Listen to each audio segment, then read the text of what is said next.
ازيكم عاملين ايه؟ تعالوا بقى النهارده بنعمل فطير الصباحيه بتاع العروسه يا جماعه. كل سنه وانتم طيبين وربنا يهنيها ويسعدها يا رب العالمين.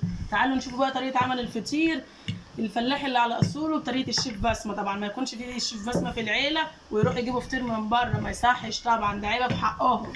تعالوا بقى شوفوا كده واحنا بنفرد الفطير. بصوا الدقيق، فطيرنا مفروض على دقيق يا اخواتي، مش على سمنه ولا على زيت،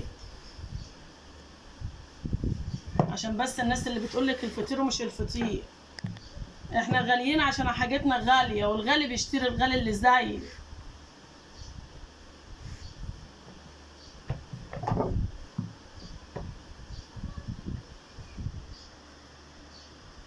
بصوا كده، اللهم صل وسلم وبارك على سيدنا محمد.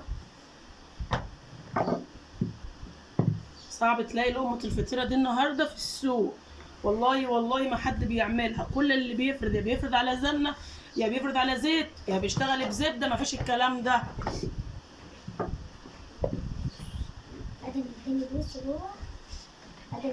ده بقى طريقه عمل الفطيره اهو من اول الالف للياء. بصوا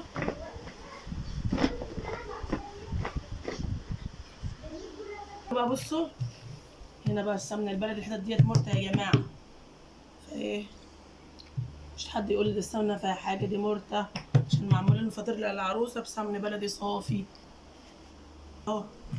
شايفين شغل الفطير اللي بقوله مش بتاع السمنه؟ والله العظيم شغله كله كده، اللي بسمن بلدي واللي بسمن نباتي. ما بشتغلش الا بروابي غير مهدرجه، يعني كمان مش بشتغل بسمنه من تحت بير السلم. روابي اغلى، والله روابي اغلى. في الصفيحه الكيلو ب 110، في السمنه العاديه الكيلو منها بيبقى عامل 100 جنيه، يعني فرق 10 جنيه في الكيلو. بس عشان الناس اللي بتقول لك انت غاليه ليه، انا غاليه عشان حاجتي غاليه، والغالي بيشتري الغالي اللي زيه. بصوا شايفين، اللهم صل وسلم وبارك على سيدنا محمد. الفطيره والله ريحتها تجنن. انا كده اخش بقى على العروسه كده، هصور لكم يا ولاد، لو نفع اصور لكم اصور لكم. بصوا والله العظيم انا عامله عشاء العروسه، اللهم صل وسلم على رسول الله. حماتها كانت فاكرانا شاريين الاكل، من جمال الاكل ونظافته بتقول له ما شاء الله انتوا شاريين الاكل منين؟ واحنا في ثاني يوم بنصبح على العروسه قلت لها لا والله احنا مش شاريين الاكل، انا اللي عامله الاكل. بيدي ما كانش مصدقه من جمال الاكل وحلاوه الاكل. الحمد لله يعني مالين مركزنا كده وبنعرف نعمل كل حاجه بفضل ربنا. بصوا شايفين الفطيره، بصوا عامله ازاي دي كده، يدل ان الفطيره مورقه وجميله من جوه، القلب بتاعها ما شاء الله.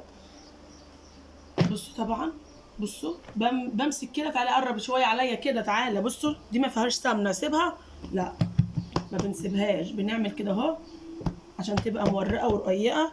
ونرجع تاني اهو مع حتت من مرته مش حاجه، بس يعني عشان ما حدش يفتكر دي ايه، يقول لك الست دي مش نظيفه. لا والله العظيم انا الدقيق بفتح الشكاره بنخله قبل ما بشتغل فيه، بكون نخلاه.